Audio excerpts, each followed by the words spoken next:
Hey friends, welcome to Heal Squad All-Stars, where you get to hear from our top guests. Think of it as a cheat sheet to a better you. All of the best takeaways from the top experts in one show. Have your notebooks out and get ready to heal, my friends. This edition of Heal Squad All-Stars starts now. But for those of us, for whatever reason, feel called to create something, to generate it and to kind of lead it out into the world. And frankly, I think even on employees, team members, we all need to have the entrepreneurial mindset because there's no sure things anymore. So we have to always be innovating. We have to always be marketing. But the thing that I want to say is this.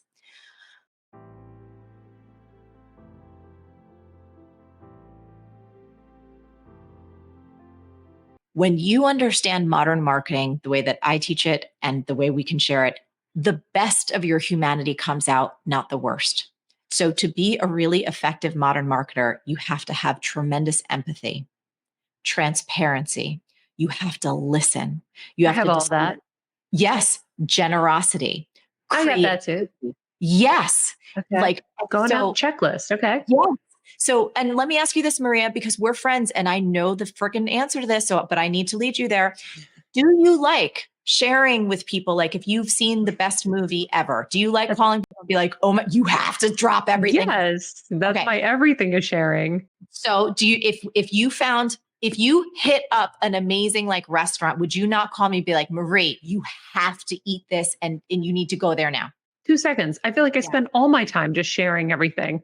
Yes. So you already have the qualities of a fantastic modern marketer. We just haven't corralled that energy. Whoa.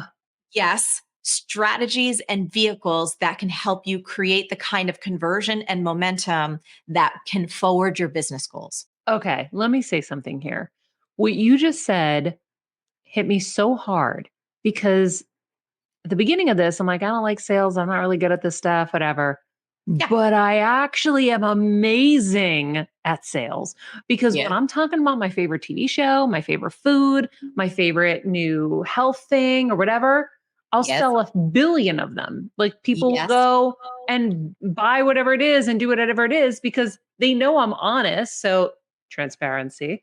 And so now if I can funnel it, I think the thing is we all are afraid to do it for ourselves, right? It's like advocating for ourselves or anything like that feels hard because even when I tell someone to listen to the show, I'll talk to someone, I'll be helping them with their health. And then I'm like, really, honestly, you should be listening to the show. I'm like, I'm not saying that because I want you to download my show and it's about me. I'm like, it's really your accountability partner every day to stay on track. And you're every day going to have somebody in your face that's helping you and giving you some new nugget that's going to change your life. So that's what I'm saying the few times I say it. And so I understand what the feeling is behind it. It's like, oh, I don't want them to think I'm just saying it for me. And I want me. I want to feel amazing. Like make me, the #1 health show or whatever. It's not a vanity thing. We have to focus more on the actual root of what you really want. That's right. And so this is fun though. This is the fun zone. So when these light bulbs start to go off, this is how I have so much fun working with people because I'm like, look, if I can remove a few of these emotional and again, very legitimate blocks, they were there for a reason, but we're just not seeing the whole picture of what the other possibility is. And so when you get to unleash the love of marketing, and I'm like a passionate lover of marketing because I'm a passionate lover of transformation. I'm a passionate lover of getting people results. So I am fucking unashamed because we pour so much into what we do. I'm like, look, get your ass in this. And if you don't like it, I'll refund your money. I don't care. Do you know what I mean? I'm here to serve you, but I'm going to bring all of my energy. I'm going to bring all of my creativity. I'm going to bring all of this, what God gave me.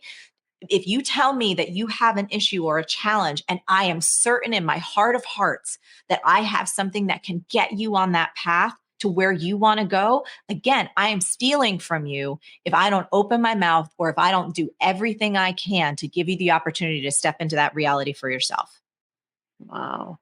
And so, and again, then there's the tools and strategies. But if we don't have this alignment in us where we feel really pure about it and it is really pure, no, you can't outsource this. You know this. And so many people, I mean, not to say that like I have team, I have people, we've built this team. So I have lots of smart people helping me. But if I am not the champion of my brand and my products and my services, no one's ever going to fight harder for my business than I am. No one's ever going to go out there, and be that spokesperson and make those connections or those partnerships or opportunities or whatever. They're not going to want it more than I do. Nope. No one. And that's one block, but I feel like we also have other blocks. Like, yes. I can't do it. I don't know how to do this, which is, I'll tell you, for years been in my head. I can't do it. I don't know what to do. How do you structure these A Corp, C Corps, whatever the fuck corps, and then you do, rounds of investing and all this stuff. And like, it just seems so hard. And I remember saying, I wish I went to business school. And I really wanted to go to business school. And so many times in my journey, I've said, I'm going to go to business school. Now I want to go to medical school. So I want to do that too. But that's why the light bulb went off when you said you were redoing B school and making a fresh new, visual course that, is updated. I was like, oh, it's time. This is my time to do this. Yes. So, okay, let me address what you said before, because again, all legitimate fears. So we got a great fix for this. It's something we've mentioned on the show before. So people can go back or dive deep into that. So everything you mentioned, like, I don't know, an S Corp and is a C Corp. What the hell do I do? Do I want funding? Do I not want funding? How do I set this thing up? Blah, blah, blah, blah, blah. Our magic phrase, everything is figure outable. All that totally figure outable. And here's the best thing when it comes to especially small business owners like us, right? We're like, I've got this idea. I want to start getting it out there. Starting small and sucky beats staying stucky. What does that mean? We don't have to get it perfect. We're going to figure it out. We don't have to have a gajillion-dollar investment right away. Some of the most successful businesses start out really small. You get your one product out, you get your one service out, you get the ball rolling, and we're going to figure it out as we go. Everything is figure outable. There's been millions and millions of successful business owners like Maria. You are so smart. Your listeners are so smart.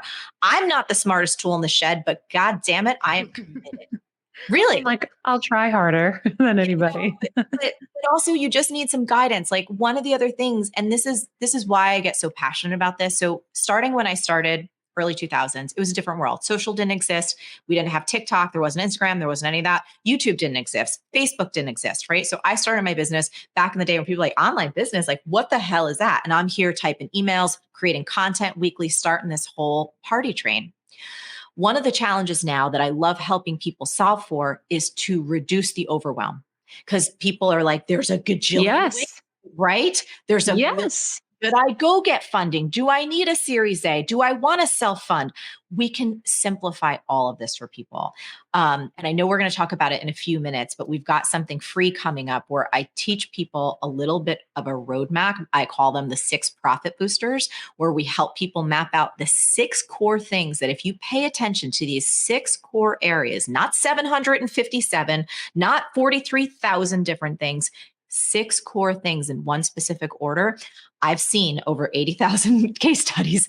This is the path that gets you on the road to success with creating the highest likelihood of the outcomes you want possible. No one's got a business crystal ball, not me or anyone else. So there's no such thing as like guaranteed results, but there are tried and true things that if you do this in this particular order, you are setting yourself up for the best possible chance of everything working. But we basically walk you through all of those 6 profit boosters and help you have the clarity, the confidence, and the skills that you need to make this kind of business happen. So whether you're just starting out and you're like, I don't know what the is going on. I know I want a business. I don't know if I should have one. What are my ideas? How do I vet them? We actually have a whole program for you called Start the Right Business. That's included. So that's that. We've got that part handled. For people who already have a business, but it's either like not super working for you, or you feel overwhelmed, or you've hit a plateau, it's probably because one of these 6 profit boosters, you're off kilter or you're not focusing on the right things. Here's something I like to share, Maria, with people.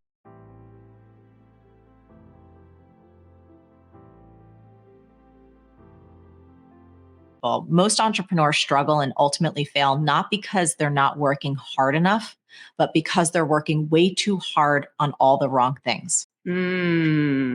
they're on social all the goddamn time and they don't know what the hell they're doing there, right? They're like doing all this stuff. It's like a gajillion shiny objects. They feel like they're working nonstop, but the results, whether that is the income, the revenue, the sales, the growth, like is not there. I can guarantee they're burning out on the wrong shit. And so the B school helps you focus on the critical few things. And I'm just going to be real. You know me, so you can attest this. I do not. First of all, I've been doing this so long. I don't want to work 24/7. Yeah. I got a man. I got a pet. I got family. I got friends. Do You know have what I a mean? rich life. Like I've always said this since I actually got to spend time with you. Out of all the people I know in these spaces, you really do have a rich, beautiful life. Like you go to your nice dinners, you have your fun with your partner and your dog, and you're happy. Like you're genuinely happy.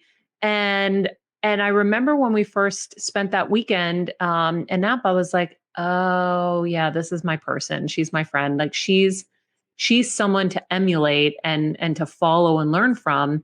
And so, it's definitely something that that you should, really be admired for, I think. Oh, well, again, I'm so far from perfect. And so much of why I am the way now I am now is because of all the mistakes I made in the past doing it a different. I was like, not, I'm gonna learn. I'm not doing that anymore. But the reason I bring this up is because one of the fears that I've seen a lot of people either starting their business or wanting to get to that next level is they're afraid that it's going to destroy their lives. They're afraid that they won't be able to either handle the responsibility, that they won't have the leadership skills, that they're not smart enough or intelligent enough, or they don't have the capacity to handle the kind of success that they dream of truly. Managing people. Yes, all of this. And what I've seen time and time again through us kind of shepherding all these beautiful souls through B school is like, they come in to learn all these skills, but what they come out with is such confidence in themselves. Like, here's really my mission as a teacher in this realm. My goal is to help people think and make wise decisions for themselves. And you had a lot stacked against you. You had parents who did not support you financially or emotionally. I know you had difficulty just even learning in school, but yet look at what you've done. And Adam, what are some of the things that you would attribute it to? Do you think it's like, I know some people say like, hey, you're just born with it and that's it. And then that's like so discouraging to some people. Do you think that that's you just born with something special like Maria too? Or were there things and choices that you made that other people could make too? I was born with an ability to be funny. That was kind of an ability I was born with. On the other hand, people always say like, who's the funniest guy you know? And I go, you've never heard of him, because, that's the way this business works. There's plenty of funny people that you've never heard of. And then there's plenty of unfunny people that are household names. So it's not a straight line from ability to success, obviously. I mean, it's that way in many businesses, but I had a good sense of humor. And then I always just kind of played the slow game. Like I was very much, life is long. It's a marathon. It's not a sprint. It's okay that I understood when I was 21, 22, 23, and I was, living with roommates and working construction and driving a truck and, making $9 an hour and everything.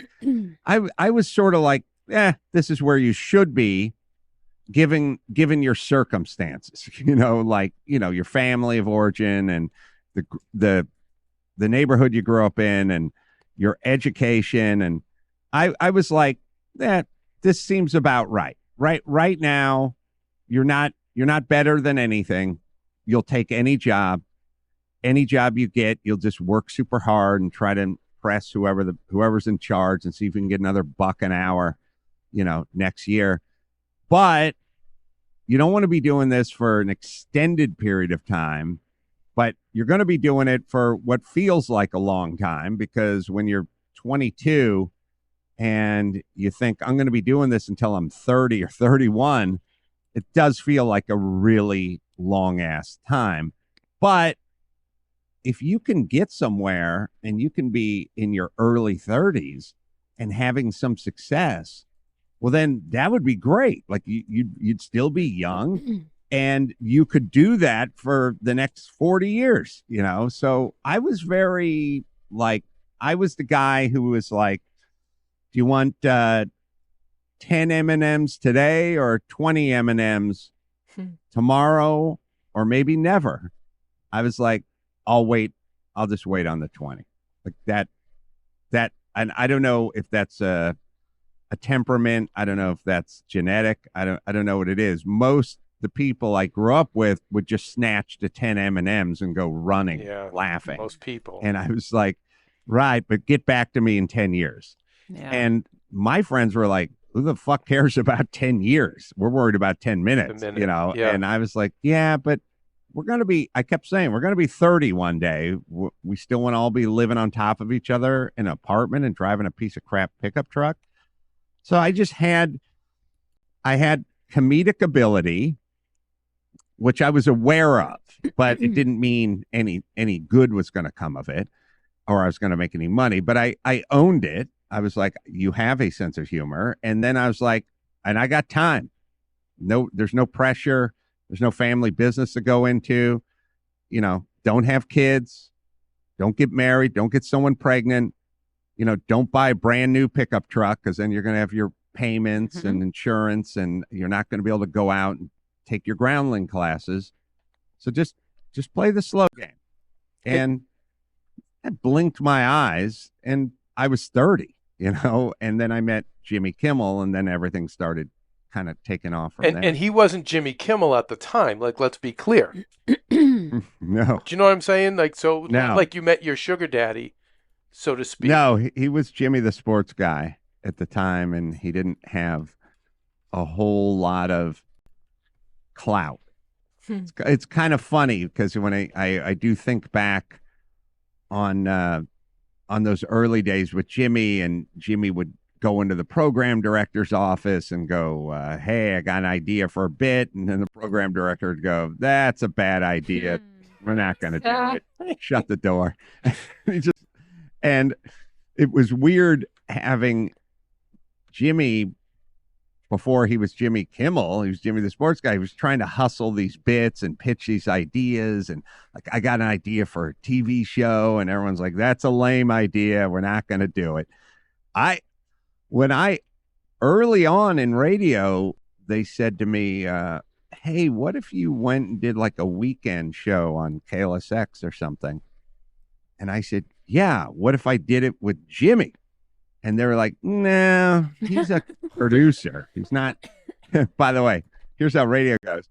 They go, he's not talent. He's like a creator. He's like a producer, but he's not talent. You're talent. He's not talent. And then it's like, then he hosted the Oscars. So, you know what's interesting though? The point in there that's so special is that you have to be patient, right? Like I think as you're telling me all the people that were rejecting Jimmy and his ideas, I think back to everyone who was rejecting my ideas.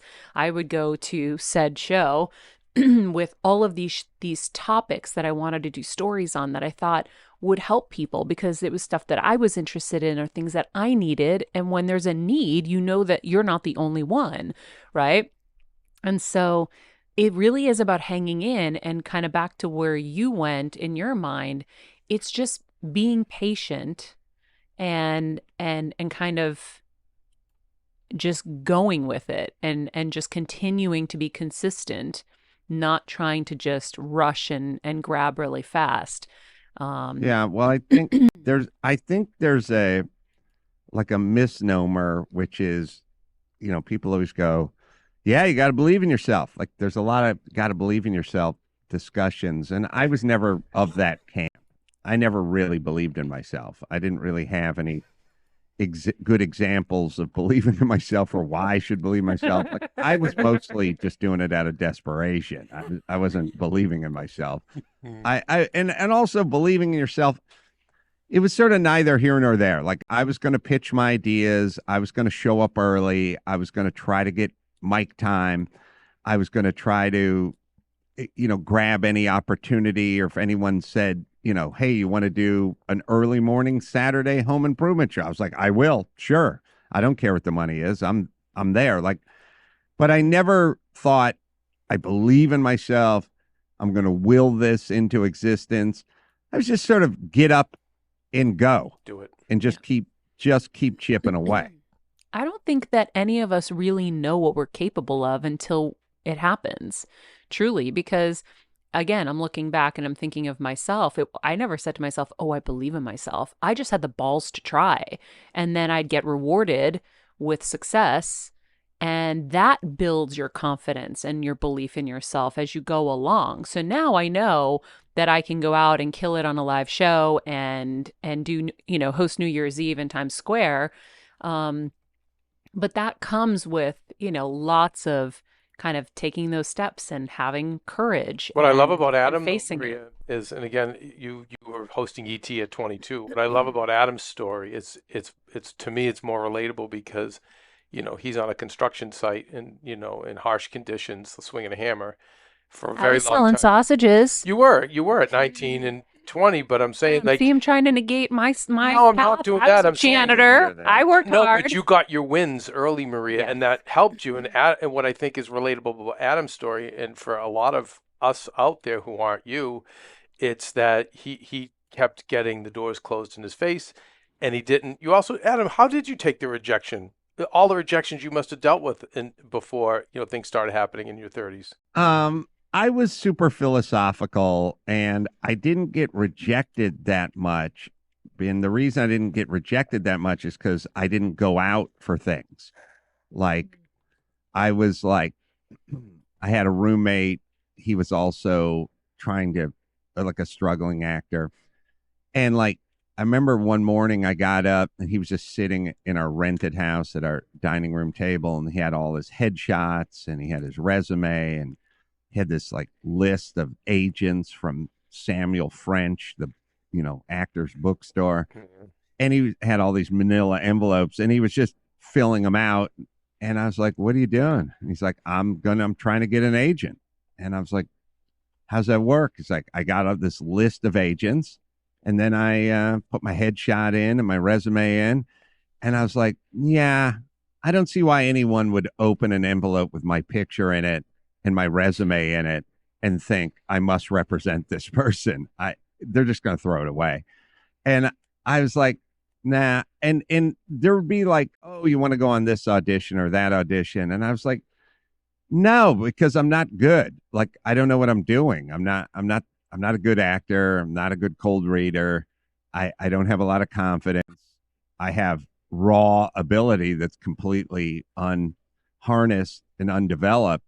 So I didn't really get a lot of doors slammed in my face because I didn't really knock on any doors. I was just like, I was insanely pragmatic with myself, which is, you are not ready to go out and be a comedian because you have no training. You have no experience. You grew up, playing sports and running around North Hollywood, and then you went to a construction site.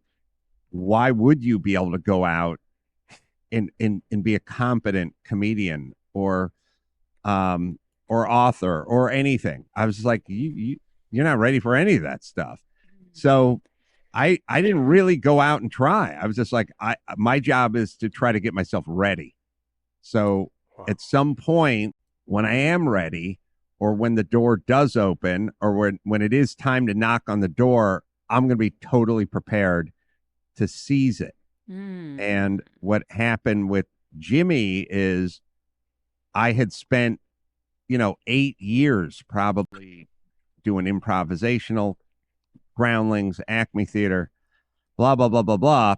And when I've had my opening, like when I had my little window, my opportunity with Jimmy and K-Rock and the whole boxing match they were having and all that stuff, I was like, now I move.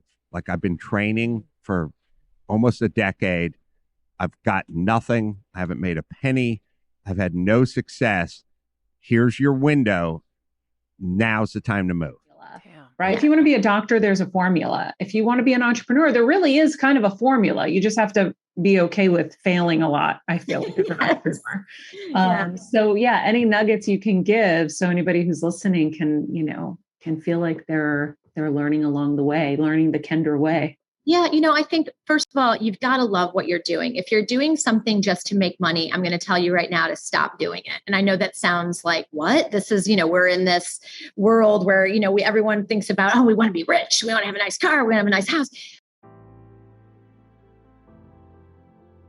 But at the end of the day, I promise you, if you're just doing it for money, you're going to be miserable and unhappy. And it's not probably going to survive if you're starting a business, because there are going to be so many difficult times that if you don't have the passion and the love for what you're doing, you're not going to get out of those ugly valleys like we talked about earlier and get to your next peak, because the passion's what's going to get you out of there, and that excitement for what you love to do. So that's one. Two, I would say, with the hat business, I was so focused that the hat thing had to work that I was making jewelry for my store, and that was selling the day I put it out on my little counter. But the hats, I'd be like, I would sell like a hat a day or whatever. Now hats are like a much bigger deal. So I was way ahead of my time, Maria. But you were. I know, but I didn't see what was working, because in my brain, I was like, I'm going to open hat stores and it's going to be the hat thing. And so I would say to anybody thinking about starting a business, when you're in it, sometimes you got to have that 360 approach and be okay to pivot and be agile, that maybe there's something in there that's really working, but maybe what you thought was going to be the main thing might not work. And that's okay. And sometimes putting that to bed, and, I failed. I closed that store, and customers kept calling me for the jewelry, not hats. And so it was forcing me to continue to make jewelry. And I was kind of like, hello, Kendra, maybe there's something here to this jewelry business. So that would be two. And then the last thing I'd say is you've got to be disruptive. If you're doing what everyone else is doing, you've already failed. So, if you're like, I want to make jewelry that looks like X, Y, and Z, the same people, you're going to be just one of a million. So you have to do something disruptive. You've got to put your own unique fingerprint on things. And otherwise, there's no point in doing it, right? So really looking at your competition and thinking about, one, what's out there and what do people really want? What do you want that you can't find? What do you need that you can't find? Because 9 times out of 10, there's a lot of people that feel the same way that you do. So I think that's super important. And then know that, you're not going to be able to do this alone. No one can be the best CEO, CFO, product developer, planner, all those things. So eventually you have to build a winning team and be really honest with yourself on what you're great at, but more important, be honest on what you suck at, because you need to hire people that are great at the things that you suck at, right? So I think sometimes, when you entrepreneur, you can get that, like, I can do it all. Cannot do it all, and be really honest and open and hire awesome people that are smarter than you, and when I say smarter, that doesn't mean that you're not smart. Just saying, hey, when it comes to Excel spreadsheets, I am not good at them. I need somebody who does those way better and can handle that. Now I like to read them, but I don't want to have to put one together. So, it was things like that I think can really help somebody when they're starting a business. And, look, get a mentor. That's my biggest piece of advice. Not just one, if you can find more than one. I am running a business every single day that's bigger than it was the night before. And so I'm in uncharted territory every morning. And so I have amazing mentors that have run businesses, that have built bigger businesses than mine, that I call and I'll say, hey, we're going through this right now. What are your thoughts? Do you have a few minutes? I'd love to get your take on this. I'm always wanting to be a sponge. I want to learn constantly. And I now get to mentor other young entrepreneurs who are, because I've already traveled that road they're walking on. And so I think having mentors that you respect, and they don't have to be in your field. They could be in different businesses, but how they run their business, how they treat their people, how they, reach out to their community, all those things matter. So finding good mentors will get you a long, long way in business. Yeah. And I like the advice of even people who aren't in your business, because they'll be able to look at it a little differently and give you something that somebody else might not have. And the idea of pivoting, not being so rigid and stuck on something, but In terms of hiring people, when you are a small business, and I know you were that at one point, how do you hire the best when you can't afford the best? What tips do you have for that? Yeah, I think, initially there were 7 of us for a long time. Now we've got over 3,000 employees across the country. I will say over 95% women, by the way, which is pretty cool. But initially it was, I hire on heart. I know that sounds so crazy. We do the same thing. Kevin says all the time, hire for heart, train for skill. Yes. You can train skills, but you can't train that heart, that love, that, that's just that being a good, thoughtful, kind person. That was super important to me. And people that had passion, if they were excited about it. So I think about I was hiring design assistants first because I couldn't make all my samples. It was out of necessity. I was making everything myself out of my extra bedroom of my house. And, I needed help. I couldn't do all of that. So it was like a production assistant. Then it was a design assistant. Then I'm like, oh my gosh, I have to go to market. So I was bringing, some of these people were then going to market and they were designers with me and we were selling at the Javits Center. We were doing all these different things within the organization. And so finding people that have that flexibility to wear a lot of hats in the beginning is really great. Then you're going to get to a point where you're starting to see things increase and you have to make that pivotal decision of, I need to hire some really good experienced folks. And those are going to cost me a little more money. When I hired my first COO, it was 10 years into the business. And I had to take my salary down to almost nothing to hire him. And I remember our controller saying, Kendra, we can't afford him. And I said, we can't not afford him. You've got to invest sometimes. So we're investing in machinery or we're investing in manufacturing, we're investing in various things, but investing in people in those key growth stages is probably one of the most important things you can do when you're running a business. And that has been pivotal as, from then to now. We went from 7 employees to 3,000. We went from, $1.5 million to now we're valued over at $1 billion, dollars. So think about the amount of people that we've been hiring, but it's still on heart. They can bring in a gold-plated resume, Maria. And if they're not nice or they seem a little, I'm like, you're not going to be able to work here. It's not going to work. I understand and I agree. Right? Got it. Yeah. But when you walk in our stores, when you walk in our offices, you just feel that it's not this, bitchy fashion. It's like these kind people rooting for one another.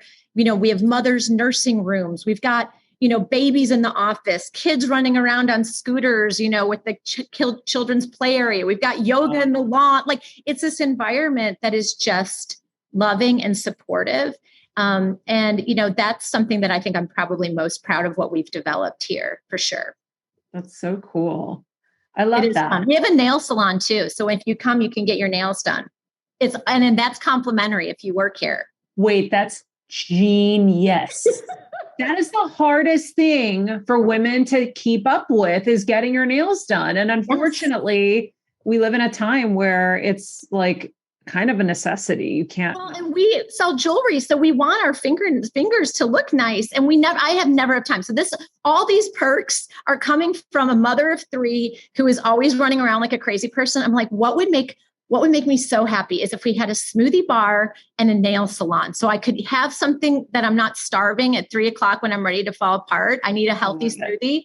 And we need nails. And so I'm like, we're giving this complimentary to all employees so that they can go. They'll have meetings getting pedicures, with their laptops sitting next to each other. It's amazing. It's like a woman's utopia here. I love that. When we built AfterBuzz, my husband put in laundry machines.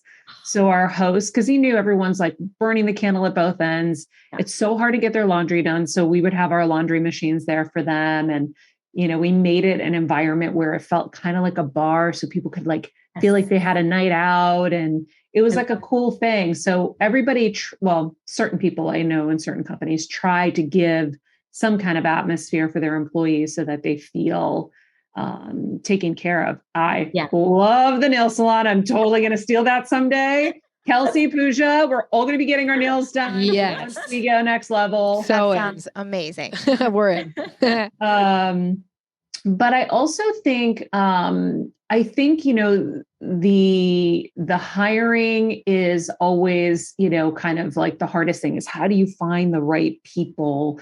And that's always challenging. But I love where you set an example. You're like, I have to do this and I'm not going to take a salary. And I've done that myself where it's like, nope, we got to put money somewhere else if you're going to try to go for it. But I think too, one of the things people say, well, how did you find these people? And in the earlier days, I would just tell anyone I knew that might be connected in any way to any business, people, or, whatever, what I wanted, like my dream COO, what he or she would look like, what their personality would be, what they were really good at, things that they might have done in their past lives of business or whatever. And literally one of those people that I would it's kind of like when you look for like the man of your dreams, you tell your friends, I want a guy who's like this, right? Like we write down all the things we want. When you're thinking about hiring key people in your organization, it's like write your dream person down and then share it, because the world can't read your mind. So if we want things to happen, we got to put it out there, and we've got to let people see it. Same thing with like building our company. Like we do a painted picture of every 3 years what we want, and that includes not just like how many stores and sales and things like that, but it's like we put a vision of building this women's institute for other women, young women, to teach them leadership and entrepreneurial mindset and give that to all women, not just women that were in the business school. We wanted women who were in, any field, right? And that became a reality because we put it out there and we could all see it and we could see what that could look like. And then we could build the roadmap on how to get there. And people, since we knew that's what we were looking for, and we would talk about it, we'd have people call us. Well, I heard you're going to be doing this thing, or you might be doing this thing. How do we get involved? How do we help with that? And all of a sudden we started getting all of these great people to help us build something that was really just a dream. And I think that's such an important thing when you're looking for hiring or anything in your life, really, is to really think of, like, close your eyes and really think about, what does this look like? Or what does this person look like? And then tell everybody you can, and hope that someone will call you one day and say, hey, I met this person who just is looking for something that might be a right fit. And that's usually how you find the greatest people, or potentially a boyfriend, It works either way. You're telling your friends and the universe, which one or the other will deliver. Yes. I want to ask you, because at the beginning of this, you said that, you're building this institute and doing all of this kind of like giving back to the young entrepreneurs, because you want them to know, no matter what their background, their parents were Rockefellers, they can do this. They can build a business like this. So did you go to business school? No, I'm a college dropout, Maria. Proudly. I got a master's degree in the School of Hard Knocks. I don't know if you're familiar with it, but no, you know what? My stepfather was sick when I was in high school. He was diagnosed with brain cancer, and my whole world kind of shifted. So I ended up I was going to just take time off after my freshman year of college I was at MD Anderson with my mom a lot. And I really wanted to focus on that year of just being there. We knew that he was, struggling at that point. And my intention was to always go back. And then at 19, I started this hat business, motivated by, what I was living through. And I really did. I thought, well, I'll start this and then I'll go back. And then 5 years, I'm running this little hat company and just trying to make it work, working 7 days a week. Like, it was not working, but I was like, this is going to work. And I wanted to do so. Then I lost my stepfather. And so it was like, this business for me was more than just a business. It was like, I wanted to do this for him too. And so I think, it's hard when you go through things like that, because you're like, oh my God, and then you fail at it. Right. Mm-hmm. And so it was a really trying, I think, time, but at the same time, it's like, it led me to this. So that hat box was my education. I never got back to school, but that little store, running it 7 days a week, paying my rent, trying to figure out overhead, understanding what margins look like. If I hadn't gone through that, I wouldn't have built the business I have today. And it was my bridge that I needed to get me to where I am. And there was no amount of business education that I could have ever gotten at a university that would have given me the skill set to be able to really understand what I needed to do to build this successful business today. So I think we all have these visions. We go to high school, we go to college, we get a good job. This is the path, right? And my path got derailed because of a personal family issue, but it was exactly where I needed to go. It was exactly the track I needed to get on for where my future was going to lead me. And I think if we can sometimes embrace those moments and say, there might be a reason that this is happening to me right now. And even with the failure of the hat box, I look back and I think that every day that happened, because if it hadn't, I would not be sitting here with you today. I would not be doing the things that we're doing. I needed that time there, and I needed that failure to be where I am today, for sure. So for me, that was the best education I could have. Now, anybody later, who's listening to this who says, this sounds like a really cool concept. Yeah. And I would love to have a more diverse staff and be able to be inclusive and helpful and all of that. How would you help them go about this so that it is a little bit easier for them and not so daunting? Yeah. There's a few things there. I mean, I think first, let's put to the side for a second that, okay, we're going to employ people with autism, right? That can be, like you said, it can be a little scary for people. It can feel a little daunting. We can first look at how's your business actually operating? Are you having trouble? Like, are you hiring people that aren't typically working out for you? You're having a pretty low success rate with your new hires or with your employees.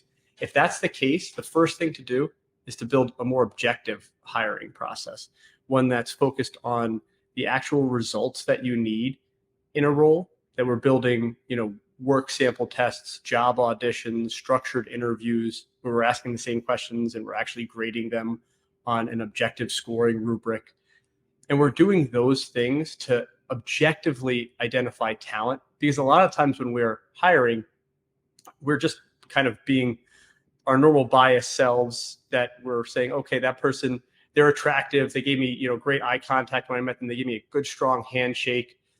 And then They seem fun. Yeah, exactly. They seem fun, but none of those things in most roles, those aren't very good identifiers of someone being successful in that position.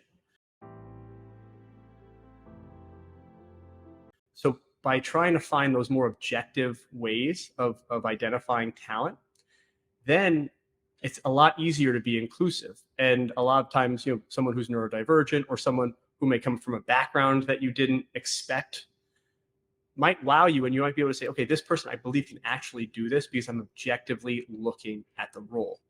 The other thing is, do the people in your organization, do they understand what their objectives are in their position, right? Have we structured the work to be clear and based on results, where a lot of organizations, I think it's over 50% of people struggle with ambiguity in their roles. So they don't know what they're supposed to do. And people with autism are going to struggle mightily there, but nobody brings their best selves to work when they don't know what they're supposed to be doing. They end up spending time doing things that aren't really effective, or just simply stressing out. That's such a great point, because I sit here and I'm like, oh, well, then I have to do all the work to really lay it out. But guess what? You got to lay it out for everybody, or else you're going to have a mediocre result at best, probably. That's right. That's exactly right. And one of the cool things, it makes you better. Holy moly, this is so cool. It makes you better. It makes the whole organization run better. And if you're ready to take that step to try to think about actually employing people with autism, then design it as a test, right? Design it as a training program. That's typically what we recommend. So, okay, I've got this role that's difficult for me to fill. Let me build a training program around how to do this role. Let's invite some people in to do that training program. And that will help you structure it really well. So by going through that process, you're going to learn how to structure it. You're going to learn, well, what is the pass fail for this training program? So what are the actual measures that matter? And then you invite some people, with autism or neurodivergencies in, and you let them go through the training program. Worst case scenario, okay, you did the training program, it didn't work out. There's an easy way to move on. Or more likely, you'll find, wow, that person did awesome. I definitely want them on my team. And that's a good way to look at it, like a training program as a prototype for an autism employment program within an existing organization, and keying in on the roles that are the hardest for you to fill, because that's typically where the most value is going to come from. That's so cool. I think, yeah, I've learned over the years that, and I started, I mean, you went to business school, so you probably learned a lot of this in there. I started creating my own, checklists and scorecards and things. So when I was interviewing people, I wasn't just remembering the person that I had a social connection with, or, was super personable, because you like. Yeah. Yeah. And like sometimes isn't what you need. You need maybe that person who can do the solo kind of job and isn't somebody who needs all this attention and human connection or whatever. Like every job is different, but you have to look at it like that. Yeah. But I also love the idea of having to lay it all out really clearly, because for any kind of employee, that's going to be important. Yeah. So much of it is context, right? Like we look at somebody who's struggling, and it's easy to just to attribute that to their own skill set, when more often than not, it's not a limitation in their ability, but it's the way that you're communicating the role or the task to that person. It's something that I think we really discount a lot, because it's easier to blame the person instead of taking a step back, being curious, just trying to talk to them of, why are you struggling? What's the matter here? And then fixing those actual problems, those roadblocks that they're running up against. That not only can help your business be a lot better, but it makes you as a leader be perceived as someone who actually really cares about their people, who really cares about getting it right. I mean, it's so awesome that you went and you actually built these checklists and these actual questions and these scorecards. Very few people do that. I was very frustrated, Tom. I was getting it all wrong. I was like, what am I doing wrong? but how often do you go through that, right? And you're going through your checklist, you're going through your scorecard, and your first initial reaction to the person changes in that interview. It's got to be half the time for me. Where like my first reaction to this person is like, oh, this person's awesome. It's like, well, I don't know. Or red flag, they just said something. You got to Exactly. write it down or remember it later, because you romanticize everybody after. Exactly. And then when you're desperate to fill the position, you romanticize even more. It's even worse. And you end up with people in the organization that weren't a fit ever. And those are generally the ones that stick around longer. And now you have to figure out what to do with them. Oh, and they're very hard to get rid of. That's right. That's right. Yeah. So I, in full transparency, just got this book right when I sat down to do this. So I'm very excited to read it. But you have a chapter here about accountability as a tool for growth. Can you expand on that for everybody? Because Kelsey's got it all marked up because she got it and she got to read it. But I didn't get it in time, unfortunately. Yeah. I think the accountability chapter is such a cool one, because so often we look at accountability as this like stick that we hit people over the head with. And a lot of times you get a little, when new managers or folks start to try to hold people accountable, it gets perceived that way, where it's unfair. And, we're holding people accountable just to pass the blame off to them. And that's not necessarily a good thing. But when you do the work that we talk about in this book, which is, so first we hire people that have personal responsibility. Then we are really clear about the expectations. We give them good training and good tools for them to be able to effectively do their jobs. And we build managers in a culture that is committed to helping people grow. So when people do fail, it's looked at as a learning experience instead of it being looked at as an opportunity to blame. Now we can use accountability as the ultimate tool for growth, because we all need someone to hold us to a higher standard, right? We all can get lazy, or we can get, our lives can can make us lose sight of what's important. And we can use accountability to bring us back to center and to push us to take those next steps to stretch. And that happens a lot in our organization because because people know that we care about them and they care about their jobs. So people want to stretch. And that becomes, and it's something for me as a leader sometimes that I lose sight of too, because like I end up loving my people so much and believing in them so much that sometimes it's like, oh, well, that's okay. They'll get it next time. And that's me doing a disservice to that person. I have to constantly remind myself that being that like easygoing boss isn't actually helping them. It's helping them when you push them, right? When you say, I believe in you. I know you can do better. This is the goal.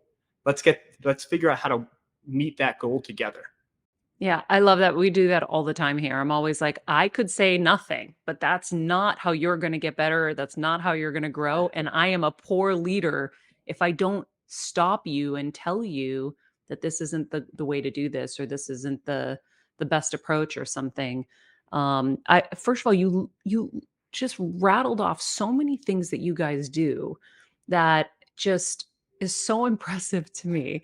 And I want you to kind of go back and go into all the responsibilities, the clear expectations, all of that, because I think that for all of us who are running anything, it's really important to know all of those steps. Yeah. I'll tell a story about our early experience with the car wash. So we opened our first store. We had run a training program, like I said, to test the concept before then. But at this point, I knew nothing about actually running a car wash. I was the guy who couldn't even hold a pair of pliers, went to the car wash only when somebody wrote "wash me" on the back of my car. So it was. But I have to interrupt you only because I also love that someone let you go in and work in their business, knowing you were trying to build that business. I think that a lot of us think we have to do it on our own and we have to figure it out on our own. But even that is a lesson in itself. Yeah, filling those knowledge gaps, right? Nobody goes into a new business knowing everything about their business. And especially if you're doing it with a mission and there's a higher purpose to it, people will help you. Paul Fazio, the gentleman who I mentioned earlier, who's the owner of Sonny's Enterprises, who owned this car wash. This guy, probably the most successful person in the industry. He built Sonny's from, I think when he took it over from his dad, it was a $5 million a year business. It's well into the hundreds of millions now. And he built a bunch of his own car washes. He sold those so he could focus on the manufacturing. But this guy took a meeting with me and my dad, who were just some, chumps off the street, pretty much. Like, oh, big deal. Like, they want to open a car wash. Lots of people want to do that. You want to employ people with autism? He thought we were nuts, but he was willing to listen. And when he saw that what we were trying to do was legit, like we were really trying to do this for the right reasons, he opened up his whole organization to us. They have a training program called Car Wash College. We went through all that stuff. There's a car wash college? There's a car wash college. Yep. Oh my goodness. Yeah, that's right. So we got to go through all of that. We got to use his store. He invested money into that location so we could test our interior cleaning processes there. Like, he opened so many doors for us, and that happened a bunch of times. Dr. Michael Alessandri at University of Miami, he helped us recruit our first employees with autism, where we had no credibility in the community. People thought we were nuts. And he is one of the most well-respected people in the autism community in Florida. And so he was willing to lend his staff to help us find those first people to train and to prove that this works with. You definitely don't have to do it alone. And in fact, that's whenever we talk to new entrepreneurs or people that want to do this, that's, I think, one of the most important things. Ask for help. Tell people you don't know what you're doing in certain areas, and they will help you find people who do. It's so important. This podcast and all related content published or distributed by or on behalf of Maria Menounos or mariamenounos.com is for informational purposes only and may include information that is general in nature and that is not specific to you. Any information or opinions expressed or contained herein are not intended to serve as or replace medical advice, nor to diagnose, prescribe, or treat any disease, condition, illness, or injury, and you should consult the healthcare professional of your choice regarding all matters concerning your health, including before beginning any exercise, weight loss, or healthcare program. If you have or suspect you may have a healthcare emergency, please contact a qualified healthcare professional for treatment. Any information or opinions provided by a guest expert or host featured within website or on company's podcast are their own, not those of Maria Menounos or the company. Accordingly, Maria Menounos and the company cannot be responsible for any results or consequences or actions you may take based on information or opinions.